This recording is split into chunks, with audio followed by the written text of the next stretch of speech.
Hey guys, it's Miracle back with a new video.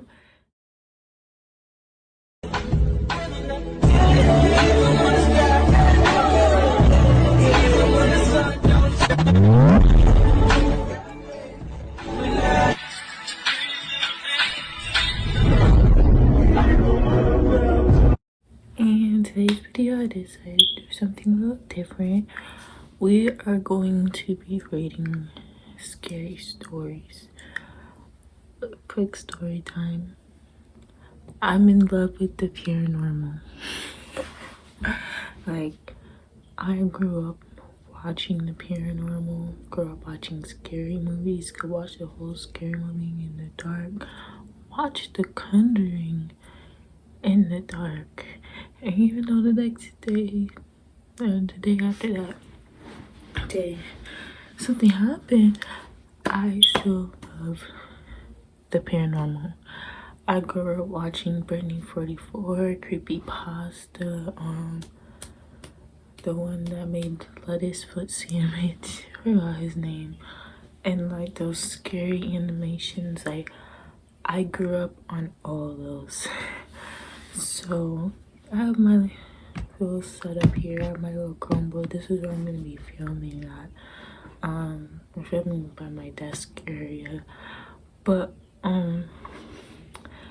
this story is called The Ghost of Oxford Milford Road. So if I'm looking here, I'm reading. So I only read the first passage first. I want to see how long this is. I don't want to be reading for a long time.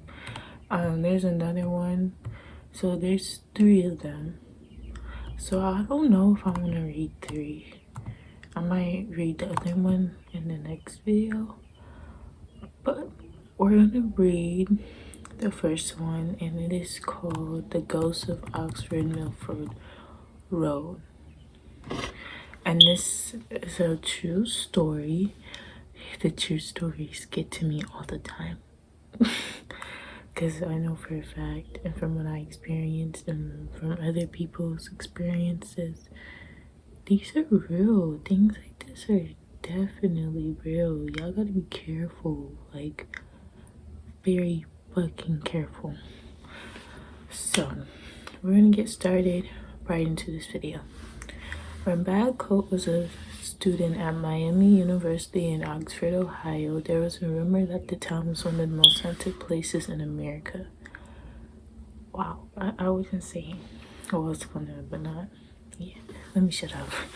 When Cope started an on-campus magazine, he couldn't wait to write about several of the area's most famous phantoms. Not long after his story published through, he kept finding himself thinking about one ghost in particular, the ghost of Oxford Milford Road. Let me tell you a story time. I live in upstate New York, aka Rochester, and Charlotte has the Bloody Mary beach house. Some shit like that. I don't know. But yeah, I just wanted to share that. As the story goes, many decades ago, probably sometime in the 1940s, there was a young man counting a young woman in rural part of town. Because the woman's parents didn't approve of the match, each night he visited under the cover of darkness. After her parents went to bed, the young woman would sneak out her farmhouse and flash the lights of her parents' car 3 times. Then her young suitor would ride his motorcycle down the road. That's cute. One night he took the turn right before her house, a little too sharp, says Cope. The motorcycle went one way, he went the other. His injuries were so severe that he did not survive. Rumor has it, whoever that his love struck ghost still haunts his stretch of Milford Road. Yikes. I do not want to experience a death of a loved one. Like, the person that you love, like, just thinking about that is scary. Like, just thinking about this shit is scary itself. Like, It's crazy. It's crazy. It's crazy. Curious Cope, his girlfriend, now his wife, and a friend decided to head out there one night to see if they could verify the tale. His girlfriend was worried she'd be completely freaked out. She believes more in that stuff than I do, Cope says, but he was mostly concerned that his superstitions, okay, that none of his was usually true. Will be confirmed on this particular night as Cope passed the abandoned farm. An idea came to him. He pitched it to his girlfriend. How could she not say yes? Through reluctance, she relented, and Cope turned a short way into the farmhouse driveway. Of course the girl gonna know what's up. Come on now. He killed the engine and flashed his light 3 times. No joke, there was a single headlight that appeared 3/4 of a mile down the road. Cope says, you saw it start to come, going pretty slow. It kept coming and coming. My wife was freaking out. It was coming closer and closer as a collision seemed imminent. Wow, I can't speak today. Cope turned on his car lights. He expected to see a kid on the bike falling from his prank. Now that he's been caught, but there's nothing there and the light is just gone, he says. They got out of the car. They walked around trying to figure out what it was they could have seen. To this day, we still talk about it. I saw something I cannot explain, he says. If you get him and his wife around a campfire, they'll swear up and down that the story is true. And if you ever in Oxford, Ohio, consider parking just a few minutes on Oxford Milford Road at night to test your own nerve. That's crazy.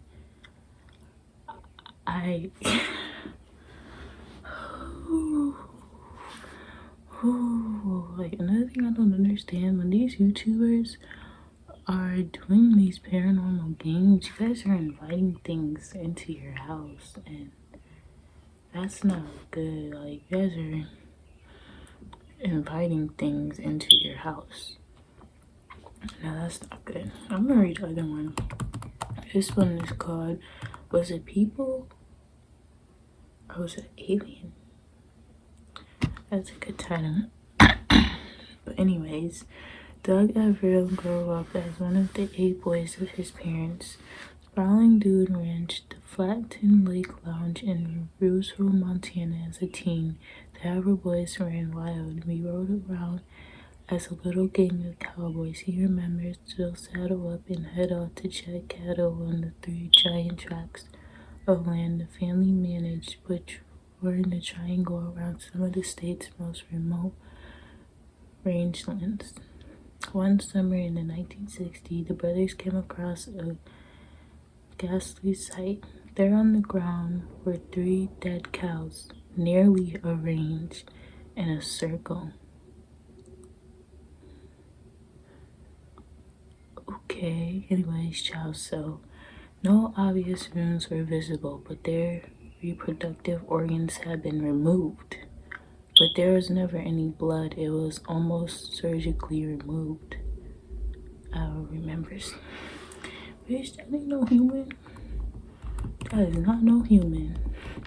During this decade, America was obsessed with aliens, and write-ups in the local newspaper posted that perhaps this was the work of extraction. That word. People mused that aliens had taken the reproductive organs for testing. But one day, Averill and his friends came across the lands in their path.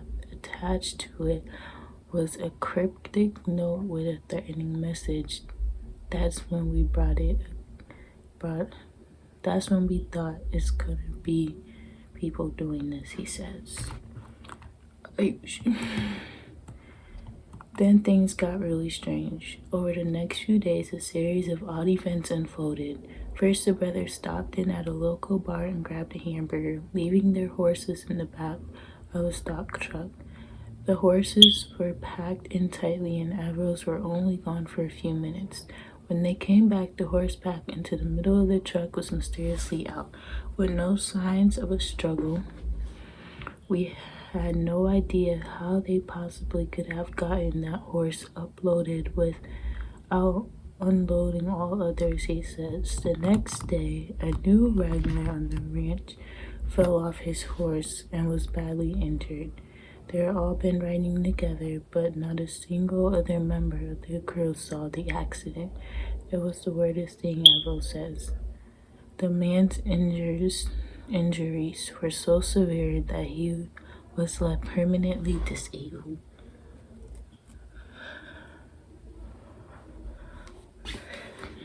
That's tough. I got a clear ass face. That was good.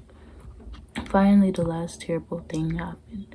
An old camp cook drove out to meet the brothers and ride for a day, but when he arrived, the tailgate of his stock truck had somehow gone missing, even though it had been there when he loaded up.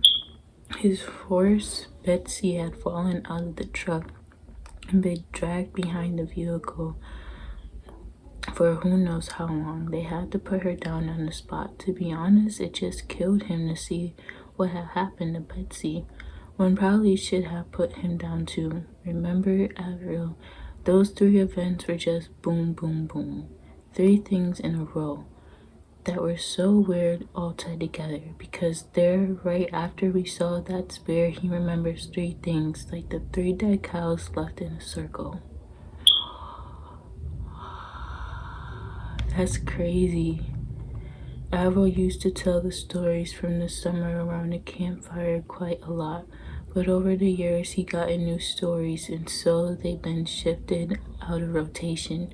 Besides, they're awfully grim, but he recently got a call about a down bull, a buffalo. It was out in one of the most remote parts of his ranch. The neighbor had seen a pack of 16 wolves, and normally wolves don't bother buffalo, but 16 of them, I thought, well, maybe. He went to investigate. Lying there in the snow-covered field was the bull, but there were no bullet holes or teeth marks or gashes on his corpse. Even strangers, scavenging animals, and birds hadn't touched it, not even the buzzards, which is really unusual, he says. One other thing was amiss. Its reproductive organs were gone, and there wasn't a single footprint in the snow around it or anything along the mile-long walk into the ranch from the nearest road. Wow. Ask Avril whether he thinks he's dealing with aliens or humans, or he'll tell you he's pretty sure it's humans, but I'd rather it was aliens. He adds, after that summer back in the 60s, seeing what humans were capable of, he picked aliens any day. That was a crazy story. That was a crazy story. Maybe there's something satanic going on with the threes, or it's aliens. Cause like that's crazy. That's really fucking crazy. So the next one is called The Ghost of La Parva Ski Resort. Ooh, I never heard a story of a ghost from a ski resort. Okay. Throughout Latin America, you'll hear various variations of the story of La Llorona, or the Wailing Woman. Sometimes she lost her husband.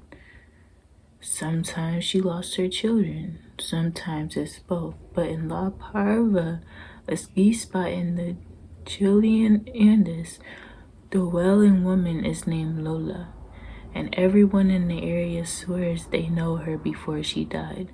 A local restaurant owner said he dated her. Pro skier Drew Tabak says, adding that the ski patroller he heard The story from pointed the exact but where the tales take place. The story starts on a nice day in peak season. Lola and her young son plan to spend the day on the slopes. As can happen in Andes, a thick fog rose up from the valley, which often precedes the arrival of a real storm. The clouds enveloped the two as they were making their way down from the top of the mountain, and they lost contact with one another, Tevek says.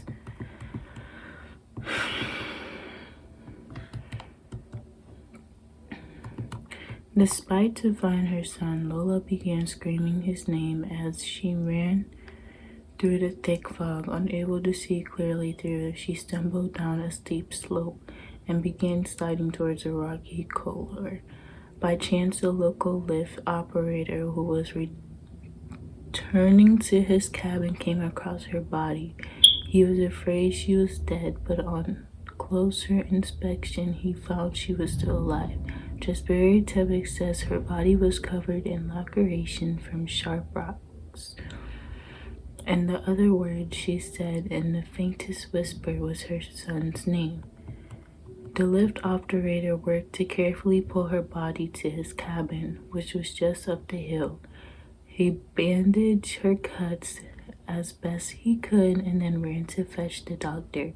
Together, the doctor and lift operator made their way back to the hut, the fog hanging thickly in the air. When they arrived, though the bed was empty, just the bloody sheets remained.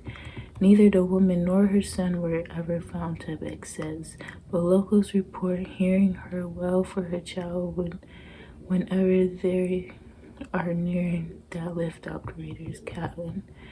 And there's the thing, Tevek does not believe in ghosts. Something, however, changes when he arrives in Chile each winter. Maybe it's the fact that from La Parva you can see up to Cerro El Plomo. I don't know how to read that. I'm sorry.